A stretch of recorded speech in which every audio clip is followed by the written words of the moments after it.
feedback from them? Can you do that? Can you go out and like just meet them?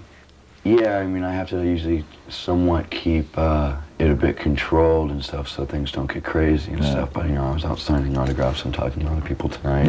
And, yeah, or I'll, like, keep in touch with somebody who does have a really good ear to the street and stuff, you know, so I can keep up with what's going on out there and keep aware and keep up to date and stuff, even if I'm busy and have to stay home and work on my record. I mean, what do you think this is because of the state of music at the moment? It's like this kind of, whatever this stuff is on the charts. I mean, you're like the only guys. Yeah, I'm not bagging on anybody else, but there's a lot of people that are just worried about being rock stars or individual rock stars in bands, you know, and I mean, there's a lot of, with Guns N' Roses fans, there's a lot of Axl, you know, but it's like, this is a band and I wouldn't be able to do what I do the way I do it and wouldn't be able to get the recognition if I didn't have the band I have being supportive and playing the music that they play that makes me run around and stuff. You know, we all pretty much get off on each other a lot, you know, so it's definitely a band thing. It's, you know, it's weird because it's like the Doors movie wasn't really about the Doors, you know, but I mean, you knew that was going to happen and stuff, but it was, there wouldn't have been, you know, the place for him to do what he did if he didn't have that band. Yeah, right, precisely. Did and you met Arnold Schwarzenegger too, I gather. I mean, you've been working with him. Great. Arnold's really nice. How did this happen? He apparently is a Guns N' Roses head. You know, and he was working on his movie, and he said that he was talking with Jim Cameron, the director who did The Abyss, and he was saying he wanted to get some good music, some hard music, some Guns N' Roses. Some really strong for like stuff. a very long time, and finally, like, you know, last month, all of a sudden he was like, I think you're right. And I was like, it's a little late. But what worked out really cool is we wanted to put out a version of a song, You Could Be Mine. And also with Don't Cry, so we have a rocker and a ballad. And we let them listen to a lot of the material, and the song they picked was You Could Be Mine. And so it worked out good for both of us. And we shot a video for it. We filmed the show in the Ritz, and then, you know, I guess Arnold was flying back from Cannes or something, going, I want to be in the video. So Arnold got all his people and put together a video. So we'll have yet to see what it's like. Have you seen the movie? I saw the movie. I liked it. It's Terminator meets The Abyss. It's real high-tech. You know, I don't want to give anything away about it. Does your song crop up in a particularly moving part of the movie? The song pops up in a way that the kids will like go, yeah, and they'll love it, you know, and that's a lot of fun, because I remember being like that when I was a kid, you know, wanting to just crank my rock and roll, you know, and so it works real good that way, and it's pretty energetic. Yeah. Was it with Skid Row the first band that came to your mind when you said, we need an opening act, who should we get? You said, well, it's got to be them. Well, we just figured that we wanted a really high energy, we wanted to give the people something they really wanted more than other acts at the time, and something on a hard rock vein. And we, Skid Row was doing really great and people wanted them, and then Sebastian and I get along great. You know, we're hoping to work together some and like record together. It just, I told you that last time, we want to do a version of Amazing Grace, so we haven't got to it yet.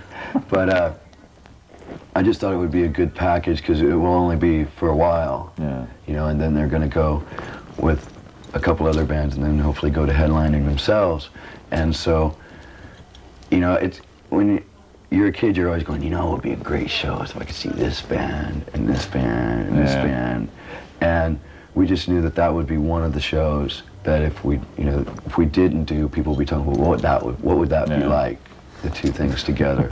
So it's something we felt we had to do, you know. I mean, I was going to say, like, almost even if we had hated them, but we don't, you know, we were going to know we got to do this because it'll be a lot of fun, you know.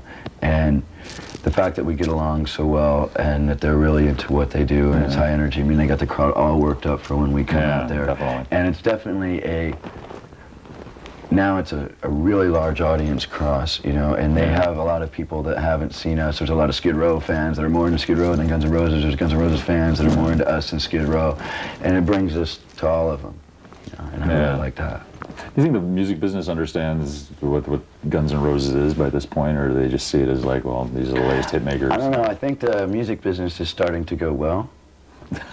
You're not making a whole lot of mistakes, so we'll just go with it. And if it's fun for everybody, it'll be cool. And we're trying to make things nice for everybody that's involved. Yeah. You know, and it's really fun for me. You know, because getting the reputation of such a brat. It's good to turn it around. Jesus. I feel like a brat when I'm up there running around. I feel like a little kid.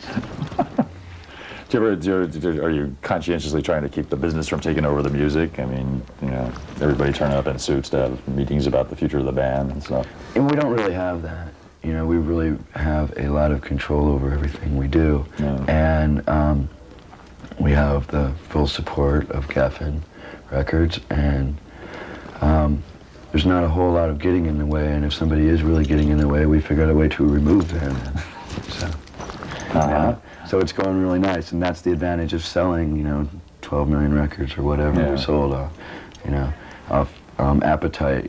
There's a reason for the power, and there's a lot of people that are going, well, if I was Axl, I would do this with the power and the sound. It's like, yeah, but we're just starting this tour. People have no idea what I want to do with my position and where I'm at. I'm trying to find the right organizations. I want to get involved with things for child abuse and sexual abuse for children, but I don't know exactly where to place. Yeah. You must get hit on by a lot of people, I would imagine. Yeah, right? You got Bill Cosby sending you things to donate $5,000 to a library or something, but at the same time I'm going, but Bill would hate my record. Yeah. So. God. So the next 2 years are going to be doing this, right? You don't have any side projects. You're not going to be starring in a movie or anything like that. This is strictly the band. I mean, if there's any room in time off, because I'd like to do a bit part, something small, and if we have 2 weeks and the filming's really quick, that'd be really nice if it's the right thing. Maybe an Arnold movie or something. Yeah, we talked a little. So. Terminator 3.